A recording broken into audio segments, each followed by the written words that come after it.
Voyager 2, launched back in 1977, has been quietly sailing through the dark expanse of deep space for over 45 years. For many, it seemed its mission was long over, its golden years a thing of the past. But something unexpected has occurred, something that's forcing scientists to take a second look. A Nobel Prize-winning physicist has recently issued a stark warning. Voyager 2 may have made a discovery so bizarre, so fundamentally disruptive, that it could change not just how we view space, but our entire understanding of reality itself. What exactly did it find? Why is it being kept quiet? And could this old probe have come across something it was never meant to? In the early 1970s, NASA scientists uncovered a once-in-a-lifetime opportunity, an astronomical alignment that happens only once every 176 years. The outer planets, Jupiter, Saturn, Uranus, and Neptune, were lining up in such a way that a single spacecraft could visit them all, using their gravity to slingshot from one to the next without expending additional fuel. This alignment became known as the Grand Tour. Voyager 2 was the first of two spacecraft built to take full advantage of it, launching in 1977 with just 68 kilobytes of memory and instruments that, by today's standards, are museum pieces. Yet despite that, it became the only spacecraft in history to visit all four of those giant worlds. Each planetary flyby revealed astonishing things. Jupiter's atmosphere raged with massive, churning storms. Its moon Io turned out to be volcanically active. Saturn's rings were haunting and complex, while its moon Titan showed signs of a dense, smog-filled atmosphere, possibly even methane lakes. Uranus, oddly tilted on its side, had a strange and erratic magnetic field. Neptune stunned scientists with a massive dark spot and winds that exceeded the speed of sound. These encounters didn't just reveal strange new worlds. They reshaped our view of the solar system. When Voyager 2 completed its Neptune flyby in 1989, many believed its mission was effectively over. The cameras were shut off, public attention faded. But the spacecraft kept going, quiet, unseen, and uncelebrated, into the darkness beyond the known planets. What most didn't realize at the time was that Voyager 2's most important mission was only beginning. For decades, it drifted on past Pluto, beyond the Kuiper Belt, and even beyond the Sun's magnetic influence, what scientists call the heliopause. In 2018, NASA officially confirmed it. Voyager 2 had entered interstellar space. It joined its sibling, Voyager 1, as the only human-made objects ever to do so. But unlike Voyager 1, many of Voyager 2's scientific instruments were still functioning, and what it began to report from this new, unexplored frontier took scientists by surprise. Interstellar space was expected to be calm, cold, and empty. But what Voyager 2 found was anything but peaceful. It detected turbulent fields, unpredictable streams of charged particles, and magnetic activity that didn't match existing models. Plasma density didn't drop as expected. It increased. Cosmic rays surged in strange patterns. Magnetic fields twisted and shifted in ways that simply shouldn't be possible. It became clear that space beyond our solar system wasn't empty. It was dynamic, active, even alive in some sense. But then something even stranger happened. In early 2024, Voyager 2 transmitted a data packet that immediately raised eyebrows at NASA. At first, engineers suspected a routine glitch. Understandable, considering this is a 45-year-old spacecraft powered by decaying plutonium and running software written before the internet existed. But once the Deep Space Network began decoding the data, the story changed. The transmission contained a structured burst of high-frequency electromagnetic signals, far too precise to be random and far too powerful to have come from the spacecraft. Itself, Voyager 2 had picked up something entirely unexpected, a spike in plasma oscillations, and a change in background radiation that indicated a localized bending of space-time. Let that sink in.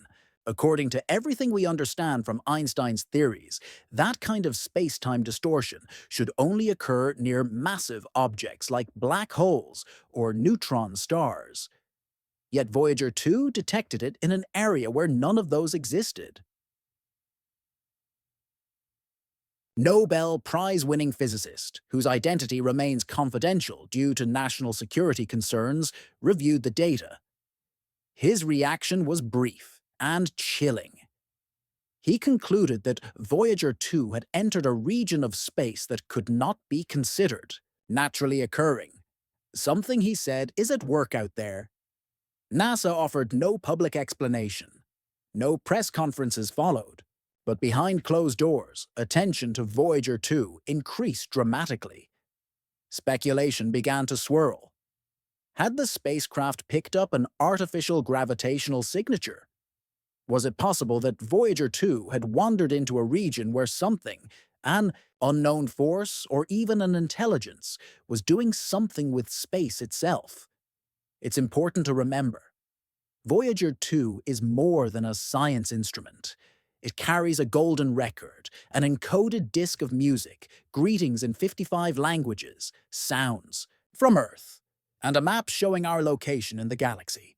Carl Sagan once called it a message in a bottle cast into the cosmic ocean. But what if someone, or something, has found that bottle? The anomalies in Voyager 2's recent transmissions weren't random. The changes occurred in a pattern. The signal fluctuations, the plasma bursts, even the slight shift in the spacecraft's background radiation. These events unfolded with eerie precision, almost as if they were part of a sequence, a response. If something out there has studied Voyager 2, deciphered its message, and understood its purpose, then we might not be dealing with a discovery. We might be dealing with a reply, adding to the mystery during the time of the unusual. Transmission. Several of Voyager 2's core instruments suddenly stopped reporting data. These instruments, which had operated flawlessly for decades, went completely silent. No radiation, no plasma readings, no magnetic fields, nothing. It was as if the probe had entered a zone where even the rules of physics had been suspended. And then, just as suddenly, the instruments came back online. But the signal had changed, just slightly. The frequency had shifted in a way that was mathematically precise, yet had not been programmed, commanded, or even expected. That subtle change was so exact, some experts speculated it may have been an external correction, as if something had interfered, not to damage the signal, but to improve it. Keep in mind, this is a probe running on technology from the 1970s. It was never designed to adapt its own communications. So who or what made the adjustment?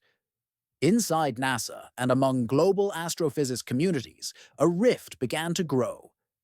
Some scientists remained skeptical, believing rare cosmic events or unexplained natural forces might account for the anomalies. But a growing number of experts, some retired, some still active, started leaning toward a more unsettling possibility. The Nobel physicist who reviewed the raw data reportedly stated off-record that either Voyager 2 had encountered a new form of energy or that the probe itself had been altered. Either way, humanity had crossed a boundary into the unknown. Independent researchers, supported by unnamed benefactors, began running simulations to replicate the strange signal patterns. Some of these experiments revealed logic structures that didn't resemble human mathematics. They suggested a form of intelligence, structured, deliberate, but not like us. The scariest part? No simulation using known physics could fully recreate the signal. Whatever was behind it didn't just stretch our understanding, it broke it. Behind the scenes, intelligence agencies began paying attention. The US Department of Defense, along with foreign counterparts, started tracking Voyager 2's transmissions more closely. Some internal memos allegedly labeled the event as a potential extraterrestrial signature. That's not something governments take lightly, because if the signal wasn't natural, if it was a sign of intelligent life, then this isn't just science anymore. This is first contact, with all the geopolitical consequences that come with it. Voyager 2 carries Earth's coordinates, a diagram of human DNA, images of our bodies, and greetings from our civilization. Now, it might have just reached someone, or something, and it may be behaving differently because of that contact. Governments began asking dangerous questions. What if whoever received the message can find us? What if this isn't the end, but the beginning of a chain reaction we no longer control? NASA, of course, hasn't publicly confirmed any of this, but the sudden silence, the lack of updates, and the increased security around Voyager's tracking data has only raised more suspicion. If there's nothing to hide, why does it feel like something is being hidden?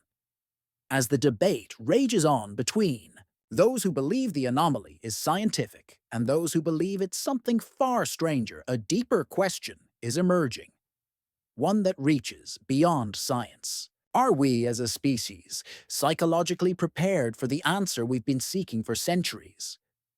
We've always looked up and wondered, are we alone? We've written books, made films, formed beliefs around the possibility, but we've never truly confronted what it would mean if the answer was yes, if the response didn't come in the form of flying saucers or radio beacons, but as a signal returned to a tiny, decades-old probe silently floating beyond the edge of our sun's influence.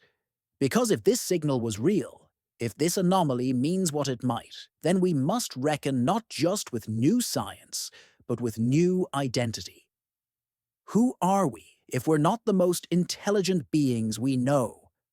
What happens to religion, to culture, to our sense of place in the universe?